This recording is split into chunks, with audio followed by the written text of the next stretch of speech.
Hello friends, कैसे हैं।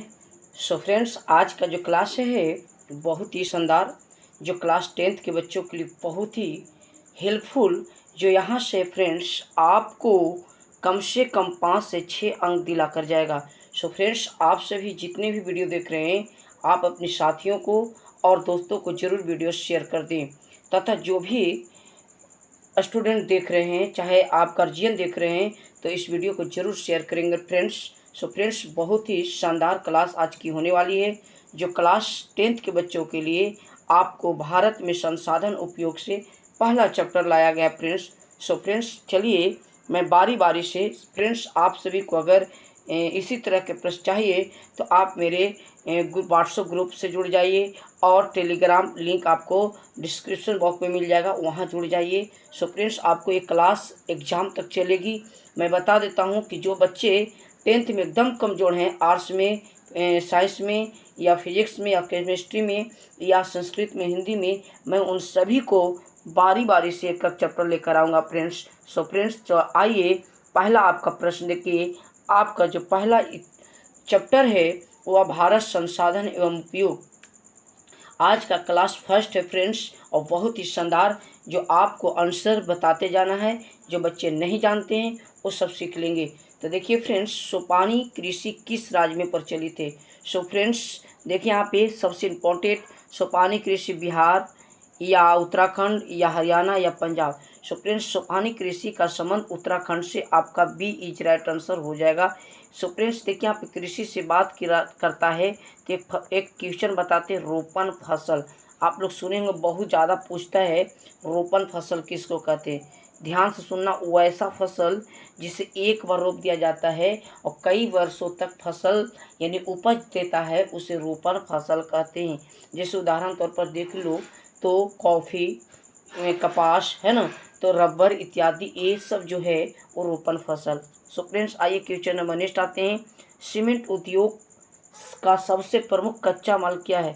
Cement उद्योग का सबसे प्रमुख, जैसे सीमेंट बनाने में हम किसका इस्तेमाल करते हैं फ्रेंड्स, तो चूना पत्थर का फ्रेंड्स प्रयोग करते हैं। फ्रेंड्स, बॉक्साइट जो है एल्युमिनियम का अयस्क है, अर्थात इसको एल्युमिनियम धातु में हम लोग इस्तेमाल करते हैं। फ्रेंड्स, चूना पत्थर में सबसे ज़्यादा हम सीमेंट का उपयोग करते हैं, यानी चूना पत्थर मिलाकर सीमेंट का उपयोग कर लेते हैं, बना लेते हैं। फ्रेंड्स, आइए क्वेश्चन नंबर नेक्स्ट आते हैं। कौन भारत का सबसे बड़ा लोह उत्पादक।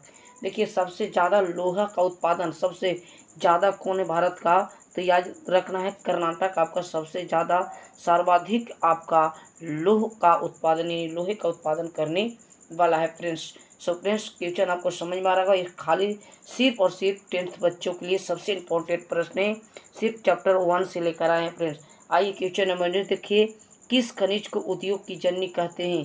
फ्रेंड्स, बहुत ही शानदार, किस खनिज को उद्योग की जननी, सोना को, तांबा को, लोहा को, मैग्नीज को। फ्रेंड्स, उद्योग की जननी, यहाँ पे फ्रेंड्स आपका आंसर गलत दिया गया है, तांबा। आपका राइट आंसर हो जाएगा, उद्योगों की जननी लोहा को कहते हैं फ्रेंड्स। किसको कहते हैं, लोहा को उद्योगों की जननी कहते हैं फ्रेंड्स। क्वेश्चन नंबर नेक्स्ट आते हैं। आइए, इनमें कौन आधात्विक खनिज का उदाहरण है। फ्रेंड्स, देखो ये आपको लिखने के लिए आ जाएगा, ये आपको आएगा धात्विक खनिज, याद रखना है ना, धात्विक खनिज और आधात्विक में अंतर आ जाएगा। फ्रेंड्स, हम बता देते हैं, धात्विक खनिज जो होता है उसमें धातु का अंश पाया जाता है, जबकि इसमें धातु का अंश नहीं पाया जाता है। धात्विक खनिज में चमक होती है और टन की आवाज़, यानी इसे चादर बनाया जा सकता है, जबकि इसे चादर नहीं बनाया जा सकता है, इसे चूर चूर हो सकता है। फ्रेंड्स, दो का अंतर हमने बता दिया। देखिए यहाँ पे क्या पूछा है, अधात्विक खनिज कौन है, तो अधात्विक खनिज अभ्रक है। फ्रेंड्स, सोना, चांदी, टिन, ये सब अधात्विक खनिज का उदाहरण है फ्रेंड्स, धात्विक खनिज का। ये भारत में लगभग कितने प्रकार के खनिज पाए जाते हैं। फ्रेंड्स, भारत में खनिजों की संख्या कितने प्रकार के हैं, तो याद रखना, खनिज 100 प्रकार के भारत में पाए जाते हैं।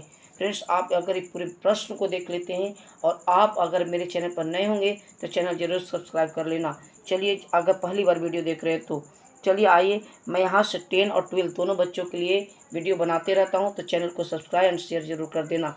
चरक का संबंध किस देश से, बताना। चरक का संबंध म्यांमार से, श्रीलंका से, भारत से, नेपाल से। फ्रेंड्स, आपका आंसर तो दिया हुआ है, इसका संबंध भारत से है। चरक का संबंध किस देश से है, भारत से फ्रेंड्स। आइए भारत का प्रथम तेल शोध कारखाना। सो फ्रेंड्स देखिए, भारत का पहला तेल शोध कारखाना की बात करें तो सबसे पुराना जो है फ्रेंड्स वह डिगबोई असम में है। सो फ्रेंड्स देखिए, यहाँ पे सभी तेल शोध कारखाना, भारत का सबसे बड़ा तेल शोध कारखाना आपका मथुरा है। फिर बरौनी की बात करें, गुवाहाटी, इस सभी तेल शोध कारखाना का जगह है फ्रेंड्स। तो सबसे पुराना की बात करें तो डिगबोई का संबंध फ्रेंड्स असम में है, और असम राज्य ही तेल का सर्वाधिक उत्पादन करने वाला राज्य है। यहाँ के और बात करें तेल उत्पादन का, यानी पेट्रोल का उत्पादक के क्षेत्र की बात करें तो वह है अंकलेश्वर आपका गुजरात में, और मुंबई हाई महाराष्ट्र में प्रसिद्ध है। आइए क्वेश्चन नंबर नेक्स्ट आते हैं फ्रेंड्स। आप इसी तरह से बने रहें, सारे प्रश्न आपको सोल्व करा देंगे। आज मैंने 40 प्रश्न लेकर आया हूँ, आप लोग अंत तक बने रहेंगे। मैग्नीज उत्पादन में भारत विश्व में कौन सा स्थान पर रहता है? तो मैग्नीज के उत्पादन में भारत का स्थान विश्व में चौथा है, याद रखना है। मैग्नीज के उत्पादन में विश्व में भारत का स्थान क्या है? चौथा। सो फ्रेंड्स आप मेरे देखिए, इस चैनल का नाम है माँ गायत्री कोचिंग सेंटर, अर्थात आप मेरे नज़दीकी संस्थान से हैं तो आप क्लास जरूर आएँ। मैं गारंटी देता हूं कि आपको हिंदी, संस्कृत दोनों और सोशल साइंस से, और साइंस से अगर आप फिजिक्स केमिस्ट्री तैयारी कर लेते हैं तो गारंटी है कि 400 प्लस आपको लेकर आना है तो आना है। जितने कमज़ोर से कमज़ोर विद्यार्थी मेरे पास लाते हैं फ्रेंड्स, तो आप क्लास को ज्वाइन करें। बहुत ही अनुभवी शिक्षक श्री दशरथ पंडित के द्वारा, बहुत पुराना शिक्षक के द्वारा आपको सारी समस्या को समाधान किया जाएगा। आइए, मरुस्थलीय मृदा का विस्तार निम्न में से कहाँ है? तो मरुस्थलीय क्षेत्र का सबसे ज़्यादा कहाँ? उत्तर प्रदेश दिया गया फ्रेंड्स, राजस्थान दिया गया। तो देखिए, भारत का मरुस्थलीय क्षेत्र राजस्थान को फ्रेंड्स यहाँ पे याद रखना, भारत में थार मरुस्थल इसी को कहते हैं, राजस्थान में थार मरुस्थल, मरुस्थलीय मृदा कहाँ पाई जाती है? तो राजस्थान में। अगला ये फ्रेंड्स, किस बंदरगाह से लोहे का निर्यात किया जाता है? फ्रेंड्स लोहा का सर्वाधिक निर्यात बंदरगाह में आपका विशाखापट्टनम, और एक बंदरगाह है फ्रेंड्स वह गोवा। बंदरगाह किसको कहते हैं फ्रेंड्स? जहाँ से वस्तुओं को आयात निर्यात यात्रा किया जाता है उसे बंदरगाह कहते हैं। चलो आगे आते हैं, देखते हैं काली मृदा का दूसरा नाम, यानी काली मृदा का मतलब होता है मिट्टी। काली मिट्टी का दूसरा नाम क्या है? तो इसको रेगड़ भी कहते, देखना वहाँ पे आपको ऑप्शन में रेगड़ भी दे देगा, और इसको रेगुर भी कहते हैं। काली मिट्टी का दूसरा नाम रेगुर मिट्टी। सो इसका सर्वाधिक उत्पादन महाराष्ट्र, गुजरात और मध्य प्रदेश। काली मिट्टी में सर्वाधिक कपास का उत्पादन किया जाता है। काली मिट्टी सबसे ज़्यादा महाराष्ट्र, गुजरात और मध्य प्रदेश में पाया जाता है। तो याद रखना, कपास सर्वाधिक कहाँ होती है? तो गुजरात में, और महाराष्ट्र और मध्य प्रदेश में। प्राकृतिक संसाधन के संरक्षण हेतु 1968 में कौन सा कन्वेंशन लागू हुआ? तो अफ्रीकी कन्वेंशन लागू किया गया था। तो इसको याद रख लेना है, अफ्रीकी कन्वेंशन होगा friends. Question number 14, plaster of Paris किससे बनाया जा सकता है? तो प्लास्टर ऑफ पेरिस जो जिप्सम से मिला करके बनाया जाता है, प्लास्टर ऑफ पेरिस बनाया जाता है फ्रेंड्स। क्वेश्चन नंबर 15, निम्नलिखित में किस खनिज का सबसे बड़ा उत्पादक राज्य उड़ीसा है? सर्वाधिक उत्पादक किसका सबसे ज़्यादा उत्पादन करने वाला है? वो मैग्नीज का सर्वाधिक उत्पादन करने वाला भारत का राज्य है उड़ीसा है, याद रखना है फ्रेंड्स। यहाँ पे बता देते हैं, उड़ीसा में एक पारादीप बंदरगाह, याद रखना। उड़ीसा बंगाल की खाड़ी के तट पर स्थित है। फ्रेंड्स आप लोग कमेंट में जरूर बताना, कितने 10th के बच्चे हैं, बताना कि भारत में कुल राज्य कितने हैं और कितने केंद्र शासित प्रदेश है। ये आपको 100% 2023 के एग्जाम में आने वाला है क्वेश्चन। चलिए एक क्वेश्चन और बता देता हूँ। भारत का राष्ट्रीय पक्षी मयूर यानी मोर है, ये सबसे ज़्यादा पूछता है आपका सोशल साइंस में। भारत में तांबा का कुल भंडार कितना प्रतिशत है? तो भारत में सबसे अधिक भंडार जो है 125 करोड़ टन तक पाया जाता है, भारत में तांबा का कुल भंडार है। आइए, एल्युमिनियम बनाने के लिए किस खनिज की आवश्यकता पड़ती है? सो फ्रेंड्स एल्युमिनियम बॉक्साइट धातु का अयस्क है। एल्युमिनियम बनाने के लिए किसका बॉक्साइट का इस्तेमाल किया जाएगा फ्रेंड्स? आइए, इनमें कौन लोह युक्त खनिज का उदाहरण है? लोह युक्त मतलब लोहे का बनाने का प्रयोग, तो मैग्नीज मिलाकर ही लोहे खनिज मैग्नीज है, याद रखना है। लोह धातु खनिज मैग्नीज है। यानी एक और क्वेश्चन आपको यहाँ बता देते हैं, लोहा के अयस्क कौन कौन है? तो हेमाटाइट, मैग्नेटाइट, ये सबसे ज़्यादा आपसे पूछता है। लोहा का अयस्क हेमाटाइट और मैग्नेटाइट है। सो फ्रेंड्स अगर आप मेरे चैनल पर नए होंगे तो चैनल को सब्सक्राइब जरूर कर लेना। मैं सेकेंड वीडियो लेकर आने वाला हूँ, जल्द आपको नेक्स्ट वीडियो आएगा। मेढक के प्रजनन को नष्ट करने वाला रसायन कौन है? देखिए यहाँ पे मेढक का एक प्रजनन है, जब जैसे किसी चीज़ को पानी में मिलता है तो उससे क्या हो जाता है? मेढक का प्रजनन नष्ट हो जा रहा है। तो किसके कारण? एंड्रीन के कारण हो जा रहा है। यानी मेढक के प्रजनन को नष्ट करने वाले एंड्रीज हैं। समुद्री क्षेत्र में राजनीतिक सीमा तक कितनी क्षेत्र तक संपदा निहित है? सो फ्रेंड्स देखिए यहाँ पे समुद्री क्षेत्र में राजनीतिक सीमा में कितना क्षेत्र तक संपदा निहित होती है? तो याद रखना समुद्र में 19.2 किलोमीटर तक सीमित क्षेत्र रहती है फ्रेंड्स। आइए बिजली के बल्ब किसका बना होता है? तो बिजली का बल्ब फ्रेंड्स देखिए यहाँ पे बहुत ही शानदार क्वेश्चन आपको आएगा तो आएगा। बिजली का बल्ब टंगस्टन का बना होता है। किसका बना होता है? जो आपको लाल टाइप का दिखेगा आपको फिलामेंट बल्ब का, जो आपका वो जो पीला बल्ब जलता है उसको देखिएगा बल्ब, है ना, तो टंगस्टन का बना होता है। आइए वनस्पति रिपोर्ट के अनुसार भारत में वन का विस्तार कितना है? तो फ्रेंड्स भारत में वन 21% पाया जाता है। सबसे अधिक वनों का पाया जाता है वह कहाँ पाया जाता है? तो मध्य प्रदेश में फ्रेंड्स। चलिए क्वेश्चन नंबर नेक्स्ट आते हैं। किस खनिज में भारत सुसंपन्न है? मतलब सर्वाधिक सुसंपन्न की दृष्टि से सबसे अच्छा भारत में खनिज कहाँ पाया जाता है फ्रेंड्स? ऑप्शन मतलब किस चीज़ में भारत संपन्न है? तो लोहा के में संपन्न है फ्रेंड्स, याद रखना है। इज राइट आंसर आपका सी हो जाएगा। क्वेश्चन नंबर नेक्स्ट आते हैं। कौन सी मिट्टी कपास के लिए सर्वोत्तम? देखिए यहाँ पे मिट्टी कपास के लिए हमने बोला था काली मिट्टी कपास के लिए, जो गुजरात महाराष्ट्र में प्रसिद्ध है। झारखंड का कोडरमा किस लिए प्रसिद्ध है? सो फ्रेंड्स झारखंड का कोडरमा की बात करें तो सर्वाधिक झारखंड का कोडरमा अवरक के लिए प्रसिद्ध है। और याद रखना है गोंडवाना कोयला क्षेत्र के लिए प्रसिद्ध है फ्रेंड्स, जो गोंडवाना झारखंड पश्चिम बंगाल एवं मध्य प्रदेश के क्षेत्र में आता है फ्रेंड्स। यूरेनियम का सर्वाधिक उत्पादन फ्रेंड्स वह जादू घोड़ा, याद रखना है। यूरेनियम का सर्वाधिक उत्पादन जादू घोड़ा, याद रखना है फ्रेंड्स, याद रखना D is right answer. Orissa किस खनिज का सबसे बड़ा उत्पादक है? ऑप्शन है तांबा, मैग्नीज, टीन। तो देखिए जस्ट हमने इसका चर्चा कर चुका था। उड़ीसा सर्वाधिक मैग्नीज का उत्पादन करता है।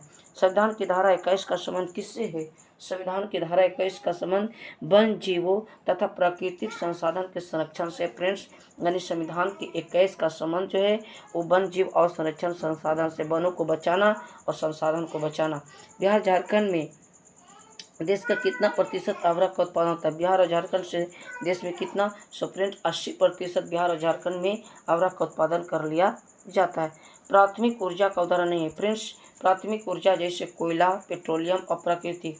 प्राथमिक ऊर्जा का उदाहरण का मतलब तो जो कच्चे माल से उसे ऊर्जा प्राप्त कर लिया जाता है, जैसे देखिए कोयला, पेट्रोलियम और प्राकृतिक है। विद्युत प्राथमिक नहीं है, यह द्वितीयक, याद रखना है। आइए क्वेश्चन नंबर नेक्स्ट आते हैं। भारत के किस भूगर्भिक समूह में कोयला पाया जाता है?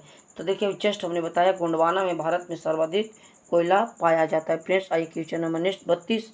निम्न में कौन सी मिट्टी सर्वाधिक उपजाऊ है?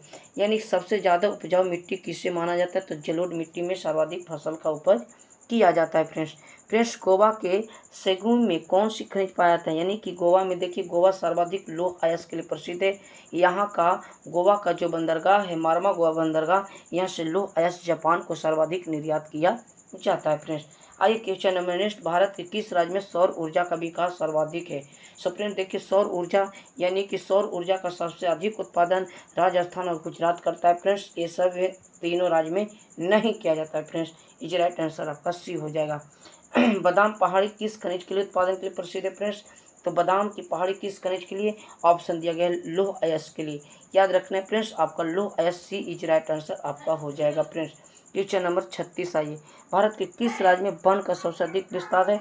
वनों का सर्वाधिक पाया जाता है वह मध्य प्रदेश में पाया जाता है। जो बताएं अभी 21 देता है, कहीं कहीं 23 भी आपको दे देगा फ्रेंड्स, याद रखना।